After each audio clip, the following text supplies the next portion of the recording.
If the people of Carlsbad thought they were safe, they were absolutely, unequivocally wrong.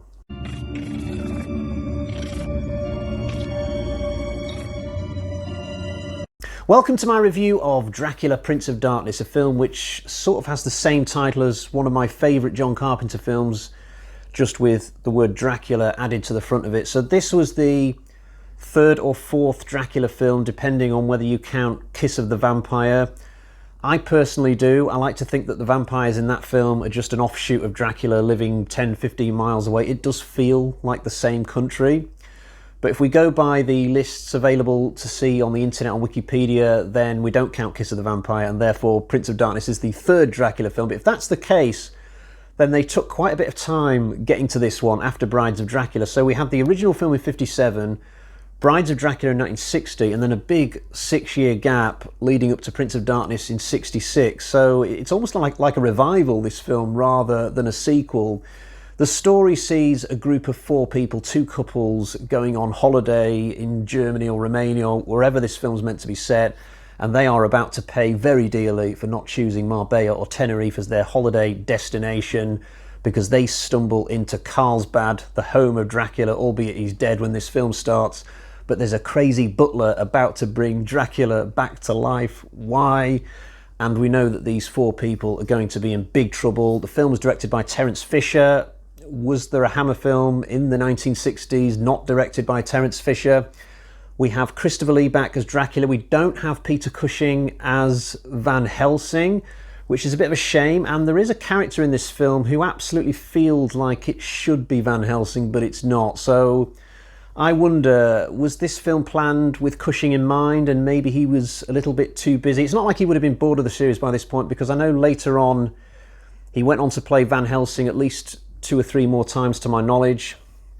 We do have Christopher Lee back, as I said, the first time since 1957 that Lee played Dracula. So he was in the original film, and then he wasn't in Brides, and then he wasn't in Kiss of the Vampire, obviously. So a big 9-year gap between his first appearance and his second appearance. I think I heard on a documentary once that he didn't want to get typecast as Dracula, so he resisted coming back to play him a second time. But then once he was back, he stayed back. He went on to play Dracula countless more times going into the 1970s.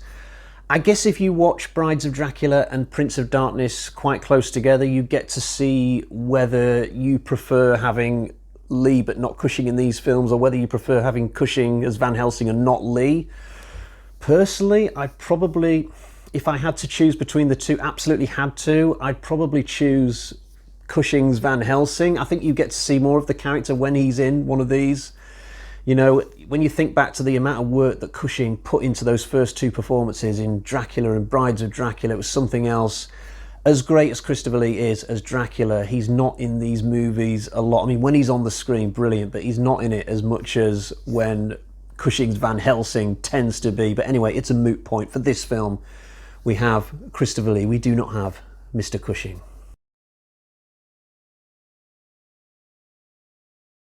This film gives you a good amount of time to get to know the 4 main protagonists. We see quite a lot of their journey into peril. I like it when a horror film is willing to take the time to do that. Take note, Texas Chainsaw Remake. But although the intent is very good for this first act, the execution's not quite so great. But before we even meet the 4 main characters, we have to sit through this awkward recap sequence. So we get to once again watch Dracula fighting Van Helsing at the end of the first film. The trouble is, it feels like a lot of water has passed under the bridge since that film. We've had at least 1 more official sequel, and I just don't think this was needed. It does annoy me with older films sometimes when it comes to sequels. You have these weird recap sequences.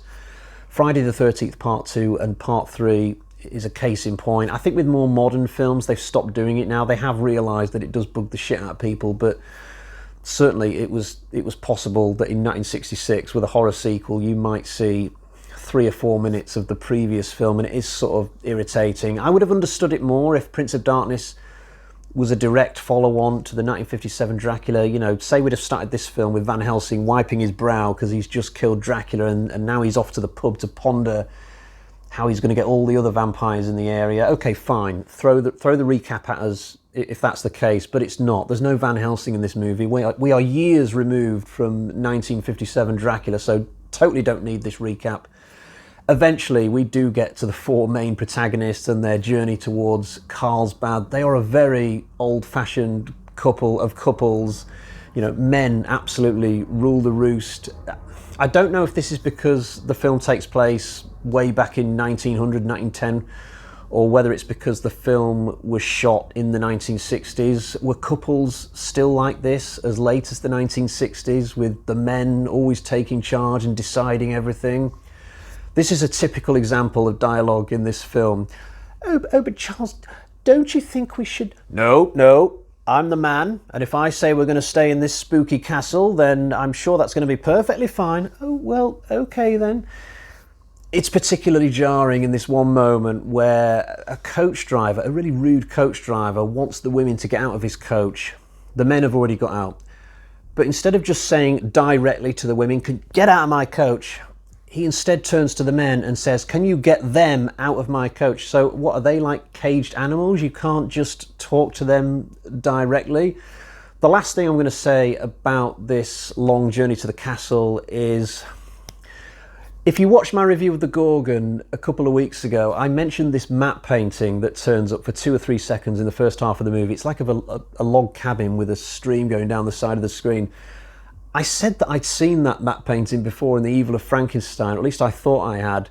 To my surprise, it turns up in this film. So this is 3 times now I've seen this same matte painting in Hammer films from around about this period. It's so weird that they keep using the same image. Wouldn't it have been funny if, when they eventually revived Hammer in the noughties and we had films like The Woman in Black, wouldn't it have been funny if they'd have shoved it in as a joke? You know, just as Daniel Radcliffe turns up at the spooky house on the marshes, we get 2 or 3 seconds of that same matte painting from like 50 years before. Now that would have really amused me. Thankfully, Dracula Prince of Darkness improves a hell of a lot once we get to the castle segment of the film. In fact, for the entirety of the last hour, it's basically Hammer gold. We get lots of creepy scenes with a lot of tension. We also get thunderous action sequences, especially towards the end. The resurrection scene of Dracula when it comes is very effective.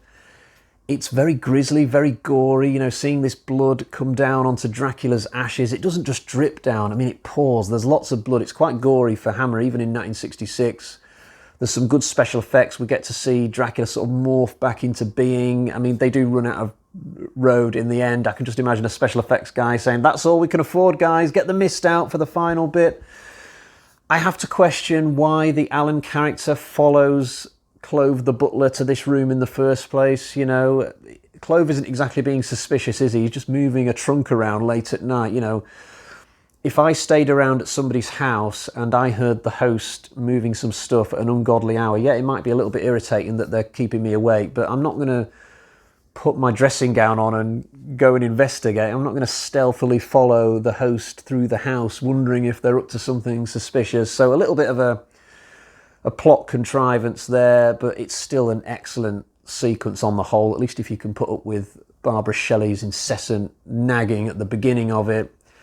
Dracula himself is mostly silent in this film. In fact, I think he might be completely silent. And I think that Christopher Lee has something to do with that, if memory serves me correctly. I think it might have been partly his suggestion that the character doesn't talk in this one. Now, what they did in the first film in 57 was fine, but I think Dracula is actually scarier when he's not talking. And you could argue that him being resurrected in this way by Clove has robbed him of his powers of speech. It has turned him into a more animalistic version of the character. You know, when you see him do things like this, almost in a very cat-like state, it does kind of make you jump back a little bit. So that's all good. I like the castle in this film as well. One of the biggest pleasures I get out of any Gothic Hammer horror film is seeing the lavish set designs. I mean, if you freeze this film at any point during the castle scenes and just look at the effort they put in the furniture, the decor and all that kind of stuff, it's really impressive. I think it's meant to be the same castle that we see in the first film, but it definitely looks different. I'm guessing they had different interiors to work with, but you know what, it doesn't matter at all. And I guess another positive I want to mention, I sort of intimated earlier that the four main protagonists are a little bit cliched and not entirely satisfying when they're on their journey to the castle, but I think, like the film itself, that they definitely improve once we get to the castle and beyond, possibly because I'm getting to know them better by this point, but also I think once they have more scenes where they're separate from each other, you get to know them a little bit better. Charles is an excellent character. I mean, I watched this film for the first time 2 or 3 years ago. Coming into this rewatch, I didn't remember any of the characters at all, but I'll certainly remember them this time. Charles is an excellent lead. I mean, he's basically carrying the film for a while until Dracula comes back, but even when the shit hits the fan, Charles proves himself every bit the hero. He's not just somebody who's a very funny guy. He can also step up and do what needs to be done to save the day. So I think this is one of the best leads I've seen in a Hammer film for quite some time, actually. And even his wife, Diana, who kind of gets lost in the shuffle early doors when the group are all together, she comes into her own as well. There's an excellent scene between Charles and Diana just when they're about to go to bed together where they're sort of playing off each other. And at that moment, I think as a couple, they become very endearing and very believable.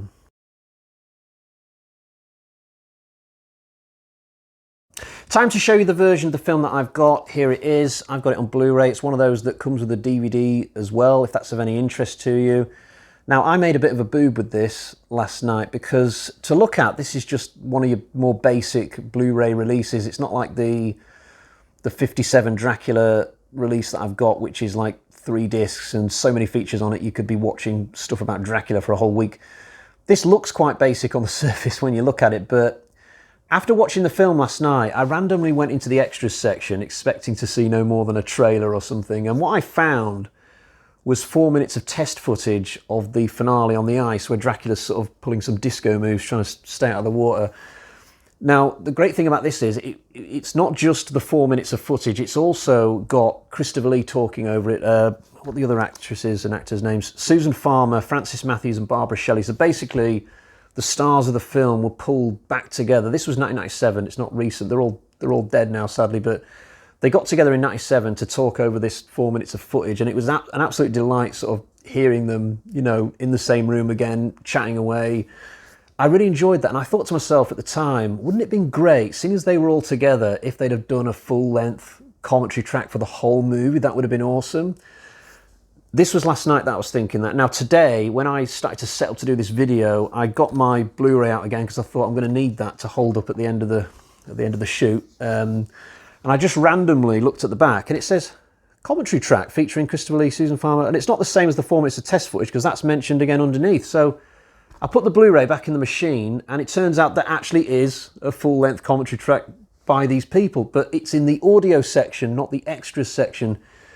This has tripped me up with DVDs before, but as soon as I realised that, I was like, yes! So that is my evening tonight. I'm going to be watching the audio track with these guys actually doing it. That is going to be great, I think. So, right, I guess it's time to get to the bag of terror and find out what sort of score I'm going to give this movie.